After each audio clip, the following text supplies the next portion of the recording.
주일입니다. 오늘부터 고난주간이 시작됩니다. 사순절을 맞이해서 40일간 신앙 훈련을 지금 우리가 해오고 있죠. 그래서 나머지 한 주간, 우리 40일 신앙 훈련 한 주간 남았는데요. 보다 더 십자가와 부활의 의미를 깨닫고 그 능력을 덧입는 한 주간이 되었으면 좋겠습니다. 그래서 의미가 있고 정말 뜻이 있고 또 하나님의 은혜를 체험하는 고난주간이 되었으면 좋겠습니다. 오늘 말씀의 제목은 이 사람들이 침묵하면 돌들이 소리 지르리라 입니다. 우리가 오늘을 종려주의라고 부른 이유는 다른 게 아닙니다. 예수님이 나귀 새끼를 타고 예루살렘에 입성했을 때 군중들이 종려나무 가지를 흔들면서 호산나 찬양하며 예수님을 환영했기 때문입니다. 이스라엘에게서 종려나무는 이런 회복, 또 승리, 또 영원 불멸, 또 번영 이런 의미를 갖고 있는 그런 나무입니다. 무엇보다도 그 당시에 로마 압제하에 있었고 로마의 속국 가운데 고통을 당하고 있었기 때문에 이스라엘 사람 그 어느 때보다도 독립에 대한 열망이 강했습니다.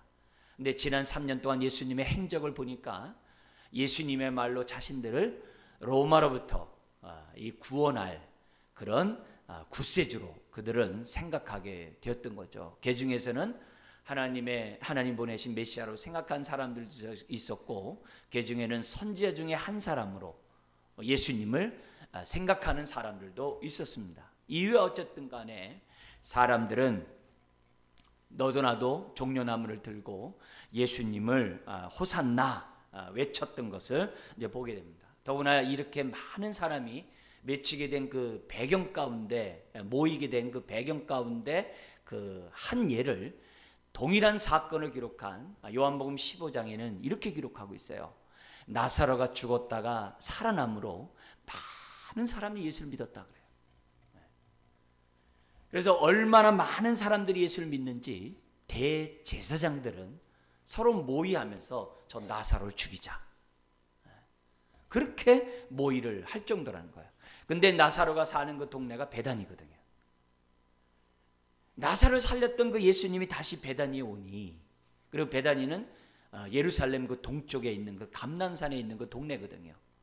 얼마나 많은 사람들이 환대를 했겠어요. 더구나 6월절이에요.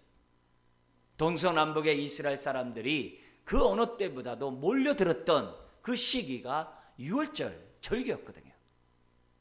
이런 가운데 예수님이 오시니까 사람들이 환대하면서 우리를 구원해 달라고 외쳤던 것을 오늘 본문 가운데 우리는 알 수가 있습니다.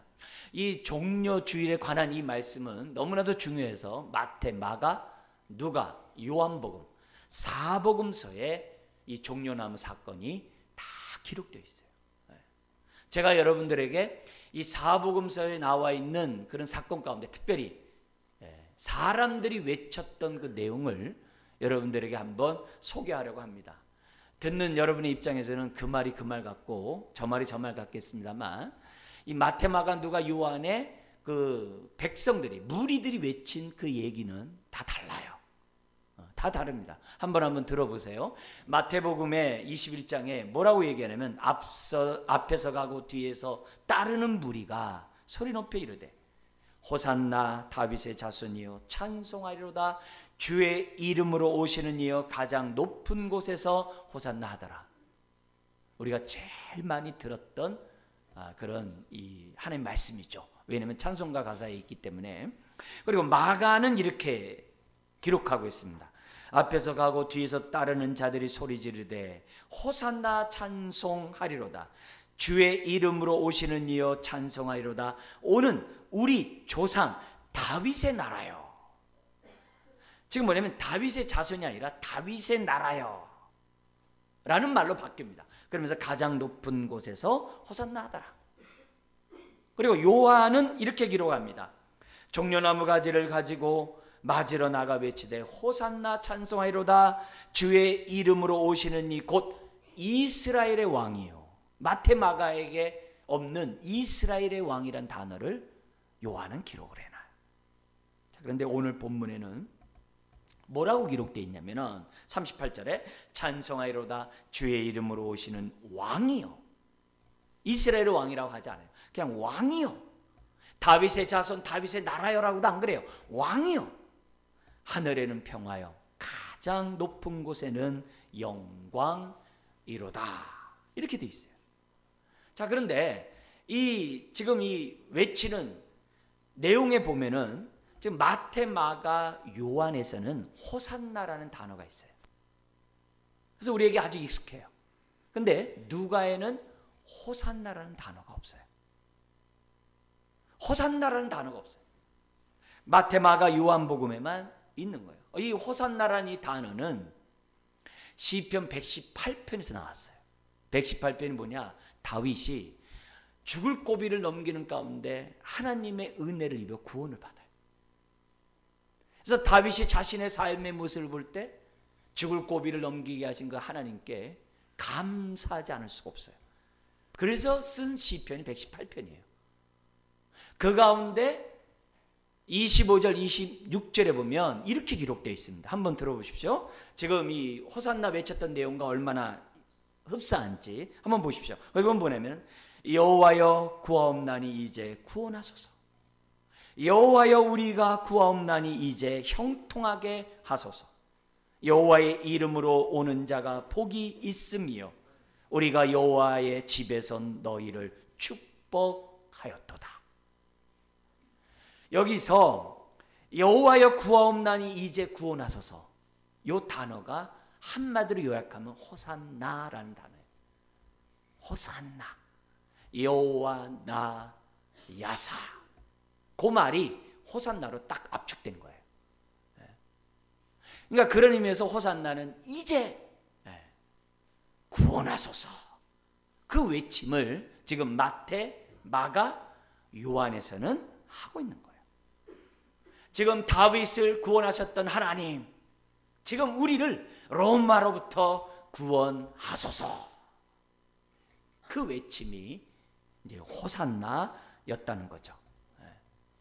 자, 그런데 또 차이점이 호산나가 있고 누가복음에는 없는 것으로 기록되어 있어요. 그뿐만이 아니에요.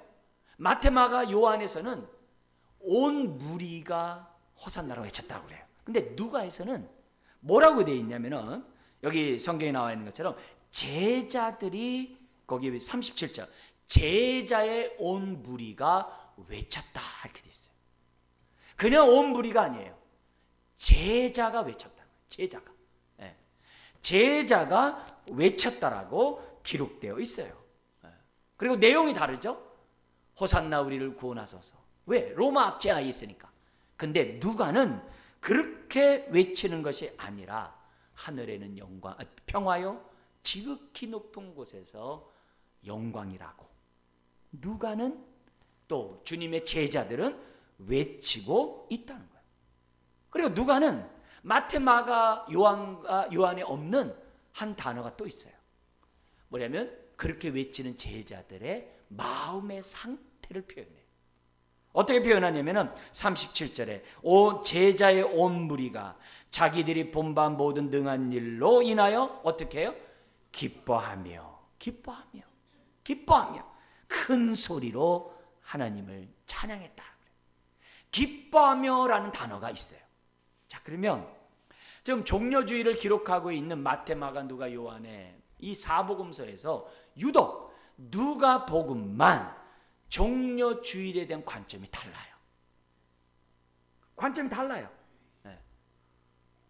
누가는 제자들의 외침을 갖다가 종려주일에 외치는 사건으로 기록하고 있어요. 왜 그럴까요? 왜 그럴까요? 다른 게 아니에요. 이 누가복음은 누가라는 제자가 데오빌로 각하 이방인에게 예수 그리스도에 대해서 더욱더 설명함으로 온전한 복음을 받아들이도록 하기 위해서 쓴 서신이 누가복음이에요. 누가복음이에요. 이방인 사람들을 대상으로 기록한 것이 누가복음이에요. 그래서 누가는 예수님을 소개하면서 예수님은 이스라엘의 왕만이 아니라 온 열방의 왕이라는 사실을 누가복음을 통해 지금 기록하고 있어요. 그렇기 때문에 백성들이 외치는 이스라엘 왕이여 다윗의 자손이여 다윗의 나라여라는 단어를 굳이 쓸 필요가 없는 거예요. 한마디로 왕이여 딱 하고 누가는 쓰고 싶은 거예요. 왜? 이방인 사람들에게 쓰니까. 그래서 예수님은 만왕의 왕, 온 세상의 왕, 세상을 통치하는 만주의 주님이라는 사실을 누가는 기록하고 싶었던 거예요. 자, 근데 제자들이 외쳤던 하늘에는 평화요 지극히 높은 곳에 영광이란 말을 어디서 들어보셨어요, 여러분? 어디서 이 단어가 많이 익숙하잖아요. 어디서 들어보셨어요?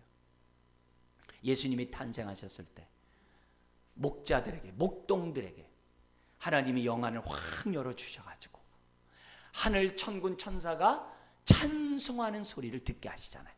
그때 무슨 얘기 들어요? 하늘엔 영광이요 땅에서는 하나님이 기뻐하심을 입은 자들 중에 평화로다. 거기 보면 평화의 영광이라는 단어가 나와요. 그 사건을 지금 뭐예요? 누가가 기록하고 있거든요. 누가가 기록하고 있어요. 유독. 그러니까 누가는 처음서부터 예수 그리스도는 어떤 분이에요? 이 땅에 평화를 주시기 위해 오신 만왕의 왕이라는 사실을 누가는 처음서부터 지금 뭐예요? 마음에 작정하고 누가복음을 지금 쓰고 있다는 거예요. 그래서 마태, 마가, 요한복음과 달리 누가복음에서는 이런 다른 고백이 나온 거예요. 무리들의 고백이 아니라 제자들의 고백이. 원래 호산나라는 단어는 어떤 단어예요? 우리가 찬송 부르듯이 이렇게 경쾌하고 기쁘고 밝고 그런 얘기가 아니에요. 호산나라는 단어는 지금 우리를 구원하소서라는 절규예요. 외침이에요. 가볍게 기쁨으로 부리는 그런 외침이 아니에요. 우리의 탄식이 빨리 우리를 구원하소서, 지금 구원하소서, 이게 호산나예요. 근데 반면에 지금 뭐예요? 예수님의 제자들은 이 모든 것을 다 알잖아요. 다 아는 입장에서 제자들의 외침은 뭐 얘기한 거예요? 바로 이 예수님이 만왕의 왕이시고 이 예수님이 세상에 평화를 주고 이 모든 일은 하늘의 영광이 된다는 사실을 지금 우리들에게 보여주고 있는 거예요. 네. 여러분, 그 당시에도 평화는 있었어요. 평화는 있었어요. 세계사에서도 배워요. 이때 로마의 아우구스투스가 통치하던 그 시대에서부터 200년 동안 로마에 대항하는 나라가 없었어요. 그래서 팍스 로마나라고 세계사에서 배워요. 200년 동안 로마가 가장 평화로운 시대였다. 전쟁이 없었던 아주 평화로운 시기였다. 그게 세계사에서 배워요. 그러나 그 평화는 정치적인 평화였어요. 로마의 강한 군사력에 기초한, 로마에게 대들었다간 질서를 어겼다는 가차없이 십자가의 형벌을 당할 수밖에 없는 정치적인 평화, 일명 거짓된 평화였어요. 우리도 50 시절에 그걸 경험했죠.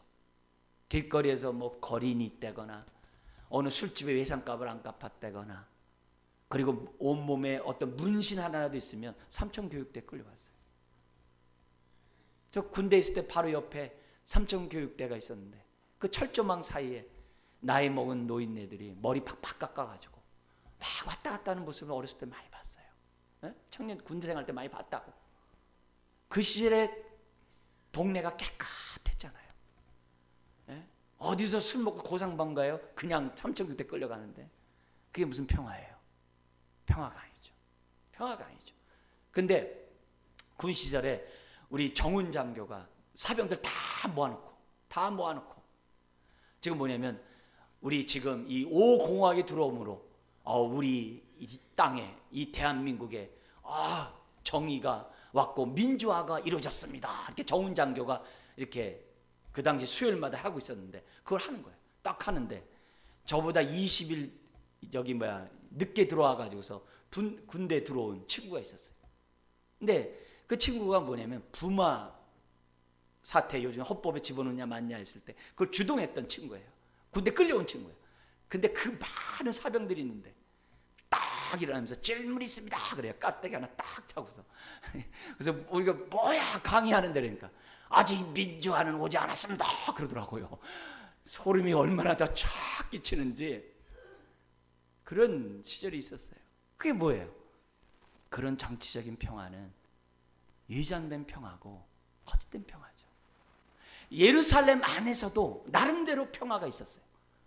대제사장과 종교 지도자들은 율법하에 그들이 순종하면 이스라엘은 평화가 있을 것이라고 생각을 했어요. 그래서 조용했는데 갑자기 이스라엘 전체가 시끄러운 거예요. 왜요?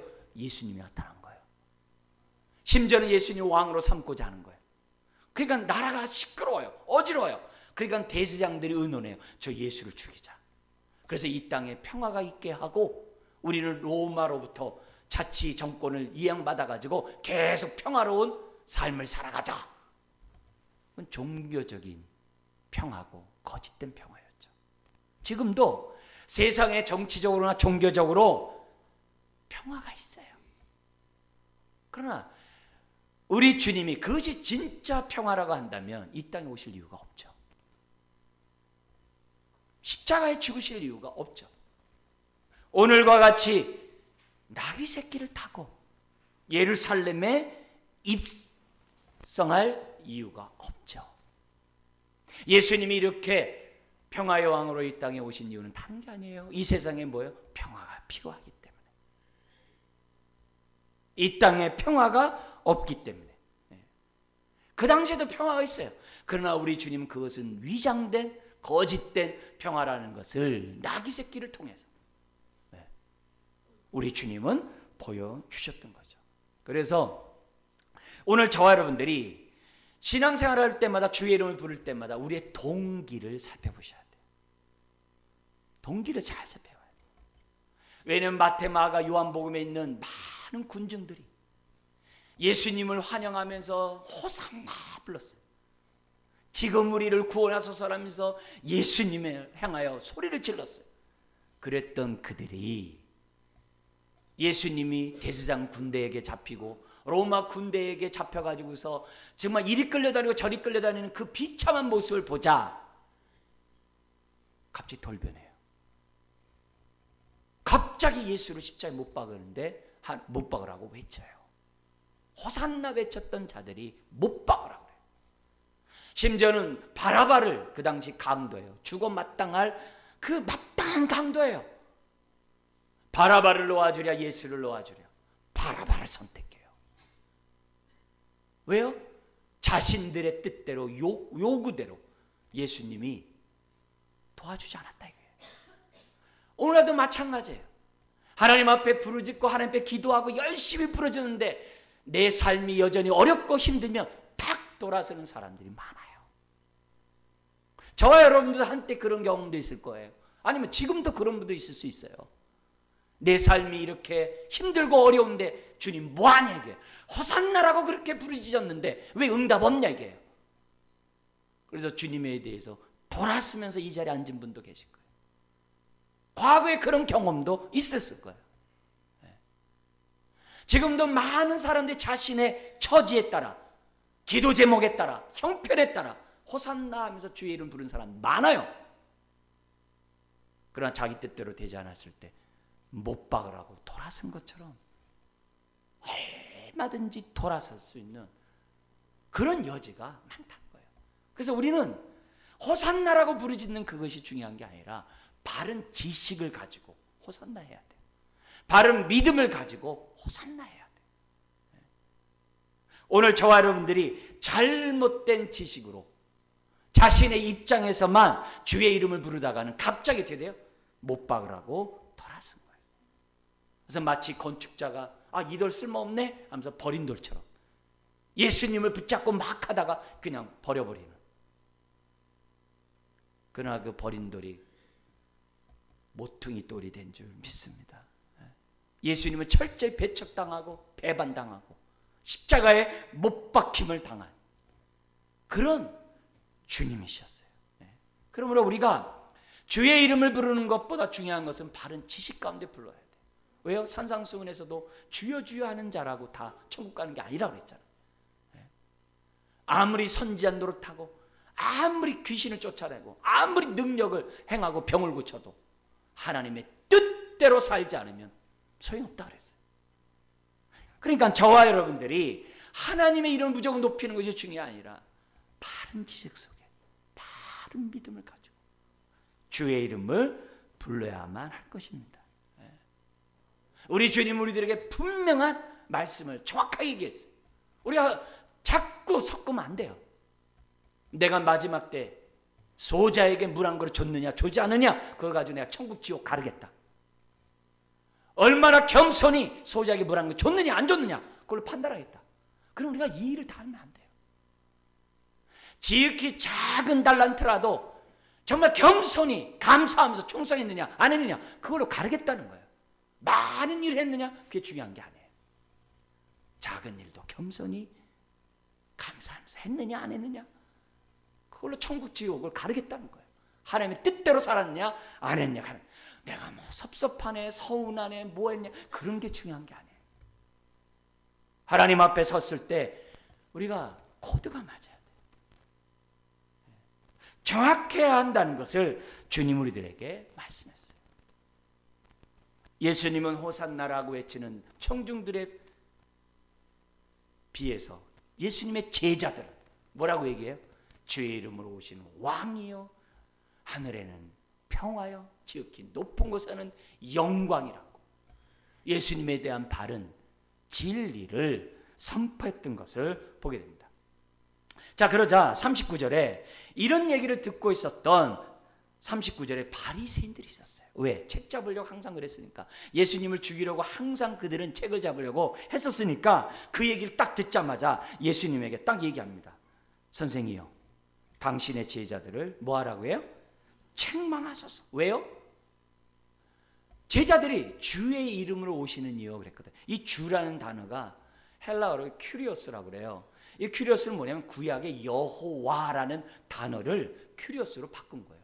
왜냐하면 부모의 이름을 부르지 않잖아요. 우리는 이름을 직접 안 부르잖아요. 이렇게 돌려서 얘기하잖아요. 여호와의 이름을 어떻게 함부로 부르겠어요, 이스라엘 사람들이. 그러니까 큐리오스라는 말로 바꿨어요. 그 바꾼 말을 우리 성경은 주라고 번역한 거예요. 근데 이 말이 어디서 나온 거예요? 시편 118편 26절이죠. 주의 이름으로 오시는 자요. 그 규절이 있잖아요. 그 규절을 그대로 지금 제자들이 얘기하고 있거든요. 여호와의 이름으로 오시는 왕이요. 원래 이 뜻이에요. 여호와의 이름으로 오시는 왕이요. 그런 얘기를 하니까 바리새인들이 뭐라고 그래요? 지금 왜 하나님의 이름을 망령되이 일컫냐 이게. 심지어는 지금 로마가 왕으로서 지금 이스라엘을 통치하고 있는데 지금 예수를 왕이라고 하면 지금 반란 일으키자는 거냐? 그럼 우리가 어떻게 되느냐? 너무 두려운 말을 한다는 거죠. 그러니까 뭐라 그래요? 책망하라는 거예요. 그런 식으로 했다 로마가 가만히 있겠냐? 더구나 예수가 여호와의 이름으로 와? 말이 안 된다라고 얘기합니다. 그러자 40절에 예수님의 반응 같이 한번 읽어볼까요?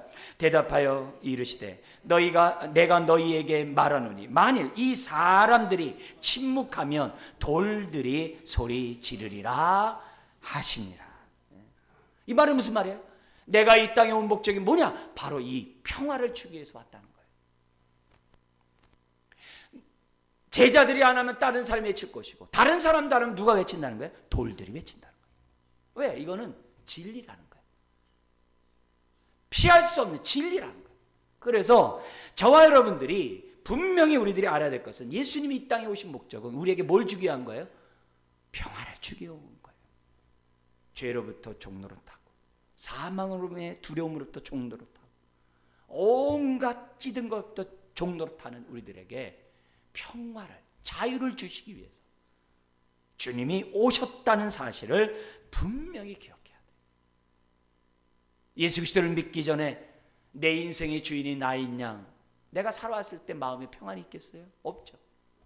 그러나 예수를 나의 주라고 고백한 순간에 우리의 평화가 오잖아요. 그리고 우리의 삶은 이 평화를 빼앗기면 안 돼요.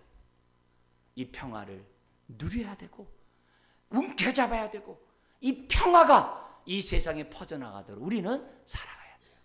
여러분 신앙생활 마음에 평안이 없어 보세요. 헌신할 수 있어요? 순종할 수 있어요? 희생할 수 있어요? 안 됩니다. 왜 일시적으로 봉사하고 일시적으로 순종하고 일시적으로 헌신하고 돌아섭니까? 왜요? 평화로 한 것이 아니기 때문에 그래요. 평화가 있어야지만이 좁은 문 좁은 길 주님 가신 길 가는 거예요. 평화는 예수님 우리에게 보여준 것처럼 겸손한 마음이 없으면 안 돼요. 내 인생의 주인이 내가 아니라 주님이라고 겸손히 마음을 열지 않으면 평화는 내 안에 안 와요. 예수님을 나의 삶의 주인으로 모시지 않으면 평화는 내 안에 없어요.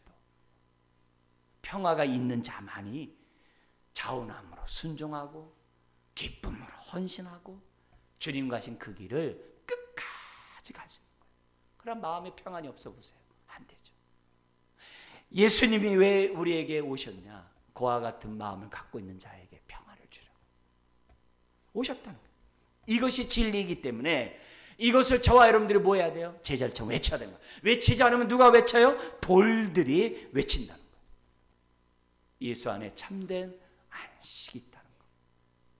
그래서 오늘 저와 여러분들이 내 모습을 봐야 돼요. 나는 얼마나 평화를 누리고 있는가?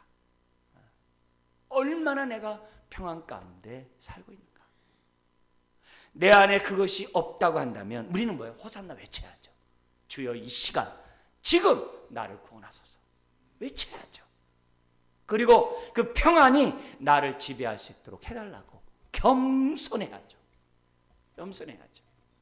여러분 우리 주님은 자신이 이 땅에 평화를 진정한 평화를 주기 위해서 어떻게 한 거예요? 나귀 새끼를 타고 지금 어떻게 돼요? 예루살렘에 입성하는 거예요. 여러분 그 현상을 한번 생각해 보세요. 사람들은 예수님을 환영하기 위해서 승리의 상징인 종려나무 가지를 막 흔들어요. 많은 사람이 막 소리를 지르고 막 그래요. 얼마나 소리를 지르는지 요한복음 같은 데 보면은 바리새인들이 얘기하는 거예요. 온 세상이 그를 따르는도다. 이렇게 얘기해요. 얼마나 사람들이 예수님을 환영했는지 온 세상이 그를 따른다고 바리새인들이 낙심하는 장면이 나와요. 얼마나 많은 사람들 하는지 몰라요. 자, 근데 여러분 승리하는 예수님이 예루살렘에 입성하려면 뭘 타고 가야 돼요? 나귀 새끼가 아니라 흰말 타고 가야죠. 왜요? 개성장군을 환영하듯이 지금 종려나무 가지를 흔들고 있잖아요. 그리고 제자들은 어떻게 해야 돼요? 자기 겉옷을 벗어가지고 나귀 새끼 까는 게 아니라 그들도 흰말 타고 들어가야죠. 근데 환영하는 모습과 예수님의 모습이 안 맞아요. 안 맞아요. 그것도 예수님이 나귀를 타고 가는 게 아니라 나귀 새끼를 타고 가요. 그것도 사람들이 한 번도 타본 적이 없는 나귀 새끼. 그러면 그 나귀 새끼가 제대로 걷겠어요? 예수님은 제대로 싣고 가겠어요? 뒤뚱뒤뚱 가겠죠. 네? 나귀 새끼예요. 한 번도 사람을 타본 적이 없는 그런 모습으로 가니 이게 안 맞는 거죠. 아마 그것을 보고 있었던 바리새인들은 비웃고 있었을 거예요. 자, 저 무지한 백성들. 또 예수님의 그 모습 보면서 얼마나 꼴불견으로 받겠어요. 이걸 주님 모르겠어요? 다 심에도 불구하고 예수님이 나귀 새끼를 가요. 제자들이 깨달았을까요? 나귀 새끼를 타고 가는 것이 바로 이 하나님의 약속이라는 것을 깨달았을까요? 뜻이 있다는 거 깨달았어요? 못 깨달았어요. 그 증거가 똑같은 사건을 기록한 요한복음 12장에 나와요. 12장에 보면은 나중에 돼서야 그들이 깨달았다라고 기록이 되어 있어요. 제가 여러분에게 읽어드릴게요. 요한복음 12장 15절 16절인데 이렇게 되어 있어요. 이는 기록된 바, 예수님 나귀 새끼를 타고 들어가는 그 모습을 보고 이는 기록된 바, 시온 따라 두려워하지 말라, 보라 너의 왕이 나귀 새끼를 타고 오신다 함과 같더라. 그러면서 16절에 제자들은 처음에 이 일을 깨닫지 못하였다가, 그렇게 제자가 기록하고 있어요. 요한이. 예수께서 영광을 얻으신 후에야, 부활승천 하나님 보좌 우편에 앉고 나고 성령을 보내신 다음에야 이것이 예수께 대하여 기록된 것임과 사람들이 예수께 이같이 한 것임이 생각났더라. 그때는 몰랐어요. 낙이 타고 입성하는 그 모습을 제자들은 스가랴, 그 15절이 뭐냐면 스가랴 선지자가 예언한 거거든요. 스가랴 선지자의 예언에 따라 낙이 새끼를 타고 입성했다고 생각하지 못했어요. 근데 나중에 예수님 영광 받은 다음에 생각난 거. 아하, 스가랴의 성취네. 이거는 요한복음 2장에 나와 있는 사건 똑같아요. 40년이 넘도록 성전을 저도 다 짓지 못했어요. 근데 예수님이 말합니다. 이 성전을 헐라 내가 3일 만에 다시 세우리라. 지금 무슨 소리 하는지 제자들이 몰랐어요. 근데 예수님이 영광을 받으신 후에야 이 성전이 예수님의 몸에 대해서 말씀하신 것인 줄 깨달았다 그랬어요.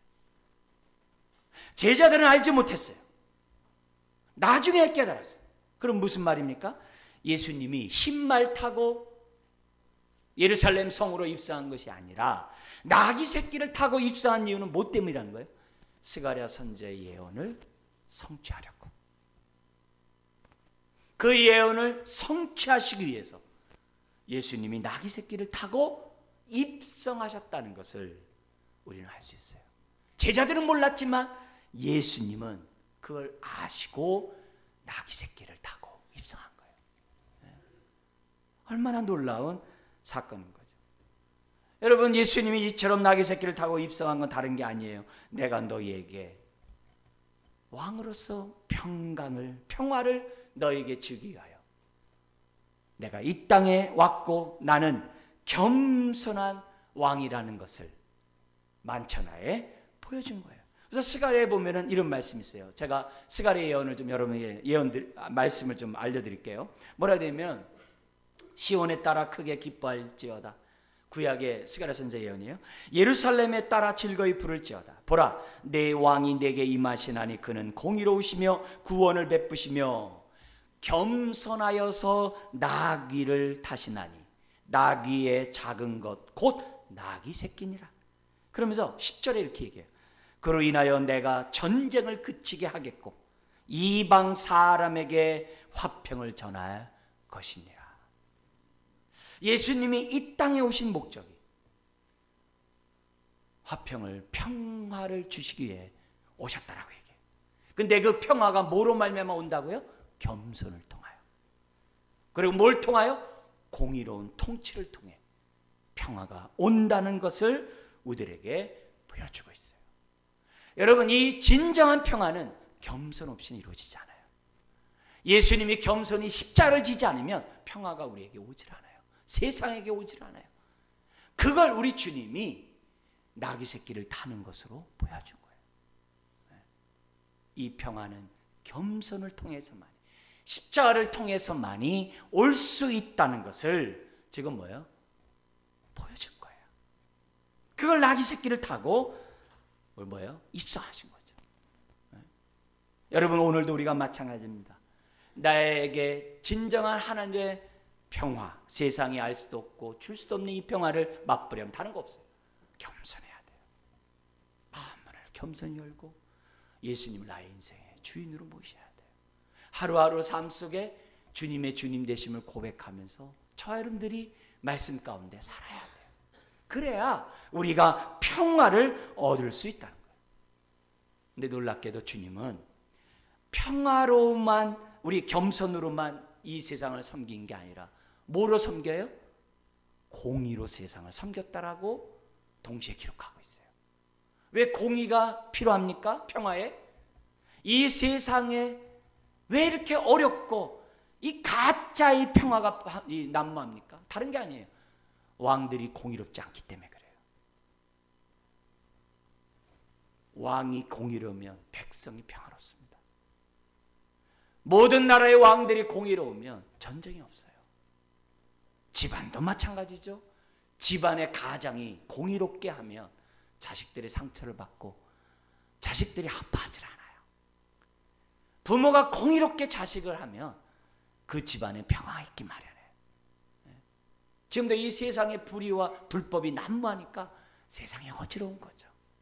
근데 우리 주님은 그 공의도 어떻게 해요? 겸손한 마음으로 공의로운 통치를 행하신다는 거예요. 모든 사람이 살아날 수 있고 모든 사람이 사랑과 존중을 받을 수 있는 그 겸손한 마음으로 세상을 통치하기에 이 세상에 뭐가 온다는가요? 평화가 온다는 거예요. 여러분, 우리가 사는 이 세상에는 평화의 왕, 공의의 왕, 겸손의 왕이 없어요. 그러기에 평화가 없습니다. 우리나라도 강대국 사이에서 얼마나 힘들게 살아가는지 몰라요. 많은 사람들이 전쟁에 대한 두려움에 지금 뭐요? 다 살아가고 있어요. 살아가고 있습니다. 이런 세상은 정말 주님의 평강이 필요합니다. 종료주의를 맞이해서 우리는 다시 한번 예수님의 나귀 새끼를 타고 입성한 그 겸손의 모습을 보셔야 돼요. 그리고 저와 여러분들을 평화의 삶으로 인도하기 위해서 주님이 겸손히 십자가를 지셨던 그 모습을 볼 수 있어야 돼요. 여러분, 주님이 이 세상을 보실 때 어떤 눈으로 보실까요? 우리는 그것을 41절 44절에서 알 수가 있습니다. 여러분, 우리 주님이 예루살렘 성에 가까이 오시자 성을 보시고 어떻게 하셨다고 그래요? 41절에요? 오셨다 그래요. 왜요? 거기 보니까는 곧 머지않아 멸망당할 예루살렘 성이었다는 거죠. 아닌가 다를까 얼마 지나지 않아 AD 72년경에 로마의 티토 장군이 나타나가지고서 이스라엘의 뭐예요? 예루살렘 성을 갖다가 함락합니다. 함락합니다. 그래가지고 티토 장군에 의해서 예루살렘이 함락되고 또 심지어는 살아남은 사람이 마사다 그 높은 지역에 가서 항쟁을 합니다. 항쟁하는 그 속에서도 그들은 어떻게 돼요? 함락을 당해요. 함락을 당하게 된 그 이유가 43절에 나와요. 43절 같이 한번 읽어볼까요? 날이 이를지라 내 원수들이 토둔을 쌓고 너를 둘러 사면으로 가두고, 뭐냐면 성보다 더 높게 토둔을 흙을 쌓아가지고 거기서 공격을 하는 거예요. 그래서 예루살렘도 멸망하고 또 뭐예요? 마사다 항쟁 거기서도 멸망하는 그런 일이 발생했다라고 지금 우리는 역사적으로 알 수 있어요. 지금 예루살렘을 향해 예수님이 오신 이유가 다른 게 아니에요. 머지않아 멸망당할 그 이스라엘. 왜냐하면 무화과 나무에 열매 없는 그 모습을 보시면서 주님이 저주하셨던 것처럼 그 모습을 보시고 주님은 우셨던 거예요.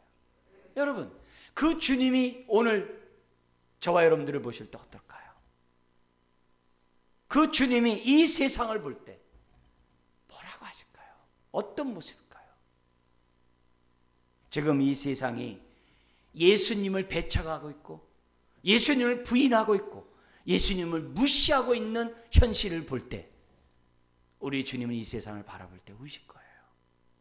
내가 너희를 위하여 십자가에 죽었건만 너희들은 무엇하느냐. 오늘 주님은 이 세상을 보시면서 우실 거예요. 그런데도 감사하게도 우리에게는 42절의 말씀이 우리에게 응하지 않고 우리에게 축복으로 반대로 온 것이 감사하죠. 42절 같이 한번 읽어볼까요? 이르시되 너도 오늘 평화에 관한 일을 알았더라면 좋을 뻔하였거니와 지금 내 눈에 숨겨졌도다. 그 당시 이스라엘 사람들에게는 숨겨졌지만 오늘 예수 그리스도를 영접한 저와 여러분들에게는 평화에 관한 일이 어떻게 돼요? 숨겨지지 아니하고 십자가의 그 은혜가 우리에게 밝히 드러나므로 믿을 수 있는 은혜를 주셨어요. 감사하죠. 웬 은혜인지 모릅니다. 그래서 우리가 종료주의를 바라보면서 나로 하여금 내 눈에 평화가 가리지 않은 것이 것에 대해서 감사해야 되고, 그러나 동시에 믿지 않는 사람들을 볼 때마다 우리들의 눈이 어떻게 돼야 돼요? 예수님이 세상을 바라보면서 우셨던 것처럼 저와 여러분들이 울어야 한다는 거죠. 그리고 어떻게 살아야 됩니까? 주님이 우리에게 보여주셨던 두 가지 방식. 뭐예요? 겸손과 공의의 삶을 살아야 돼요. 그래야 내 안에 평화가 머물 수 있고, 그래야 우리 집안에 평화가 있고, 그래야 우리가 사는 이 세상이 평화로운 거예요. 늘 겸손해야 돼요. 아무리 산을 옮길 만한 능력이 있고 자기 몸을 내어줄 정도 사랑이 있어도 겸손하지 않으면 평안은 없어요. 그리고 공의롭게 해야 돼요. 먼저 나에게 공의롭게. 그리고 세상에 대해서도, 내 지체에 대해서도, 내 가족에 대해서도, 내 이웃에 대해서도 공의로워야 돼요. 모든 사람들에게 공의롭게 해야 돼요. 그래야 평화가 이 세상 가운데 머물 수가 있는 겁니다. 우리 주님은 종려주의를 맞이해서 나귀 새끼를 겸손히 타시고 예루살렘에 입성하셨어요. 왜요? 저와 여러분들에게 평화를 주기 위해서. 오늘 이 종려주일, 또 우리서부터 우리 한 주간 고난주간이 시작돼요. 주님이 왜 고난을 받으셨는지를 깊이 묵상하고 우리 마음에 평화가 넘쳐나는 고난주간이 되었으면 좋겠어요. 한 주간 우리가 많은 말씀을 암송하면서 묵상하고, 또 성경을 쓰면서 또 묵상하고, 또 읽으면서 묵상하고, 또 우리가 특별 새벽 집회를 하면서 새벽서부터 우리가 하나님 앞에 우리의 마음을 드리려고 해요. 그래서 우리가 정말 우리 주님이 왜 이 땅에 오셨는지를 정말 깊이 묵상하는 우리가 한 주간이 되었으면 좋겠어요. 그로 인하여 세상이 알 수도 없고 세상이 줄 수도 없는 오직 예수님만이 주시는 이 평강이 여러분의 삶에 넘쳐나시기를 주의 이름으로 축원드립니다. 기도하겠습니다.